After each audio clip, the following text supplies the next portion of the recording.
పక్క మన బిడ్డలు రాష్ట్రం కోసం మన ప్రాణత్యాగం మనం చేసుకుంటే సినిమా యాక్టర్ అయిన పవన్ కళ్యాణ్ ఆనాటి నుంచి ఈనాటి వరకు మనకు వ్యతిరేకమే.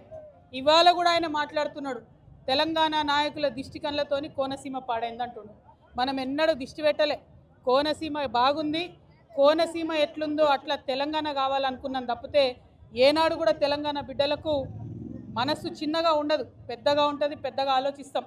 మేము ఇప్పుడు కూడా చెప్తా ఉన్నాం, పవన్ కళ్యాణ్ గారు మా రాష్ట్రం ఏర్పడి 12 సంవత్సరాలు అయింది.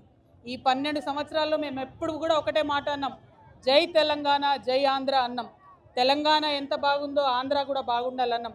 నేను ప్రత్యేకంగా లోక్సభలో నిలబడి ఆంధ్రకు ప్రత్యేక హోదా కూడా ఇవ్వాలని అడిగిన. మేము తెలంగాణ వాళ్ళం ఎప్పుడు కూడా పక్కోంది గుంజుకోవాలని చూడం, పక్కోడు బాగుంటే మా కళ్ళు మండయి.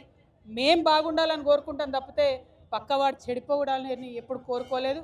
మా ఉద్యమంలో ఒకవేళ మేము అట్లా కోరుకున్నట్టయితే ఉద్యమ స్వరూపం వేరేలాగుండే. మా బిడ్డలు ఆత్మబలిదానాలు చేసుకున్నారు తప్పితే ఒక్క పరాయి రాష్ట్రం వాడి వ్యక్తి మీద కూడా చెయ్యి ఎత్తలేదు మేము ఎప్పుడు కూడా. ఆ విషయాన్ని దయచేసి పవన్ కళ్యాణ్ గారు గుర్తుపెట్టుకోవాలి.